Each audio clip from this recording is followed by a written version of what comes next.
So today I'm going to introduce my 350Z build. Not entirely sure what I'm going to do on it, but it is going to be a daily. I bought it for very cheap. The motor was blown in it, but it had a good transmission, good flywheel and all that. So I went ahead and picked it up for cheap. It is an 03, so it has a regular VQ35DE instead of the HR. It's a base model, so it doesn't have the Brembo brakes. It does have the anniversary wheels on it, but that's about it. I picked it up, I went ahead and I pulled the motor. Here's the motor. It sees, I tried to turn it over by hand with the crank and it did not turn over. Tranny and the front bumper and everything is over there, but I'll just give a little walk around on the car. The plans are right now is just simple, just get it ready for daily. Do a budget build, don't spend a lot of money on it. The only really big damage to the car is the quarter panel, which as you can see is damaged right there.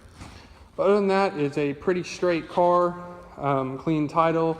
Main reason why I picked it up, went ahead, my buddy was selling some coilovers, so he hooked me up. So I got some CX Racing coilovers for pretty cheap, so that's gonna help the build. I'm going ahead and picking up another VQ motor. I'm gonna go ahead and pick that up next weekend, go ahead and throw it in the car, get it running and driving after I put these coilovers on. And however that long that lasts, the car is probably gonna get a welded diff and become the new drift car. So I will take the LS out of here, get the LS swap kit and everything, and then slap it in here.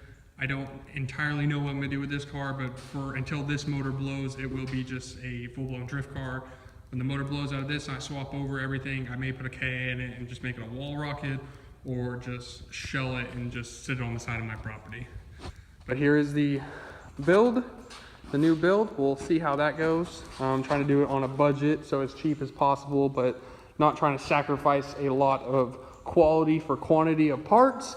But it's basically just what I can do a budget on, and I may do a price of everything that I put into this and then make that a separate video. But for now, until it's running, the project begins.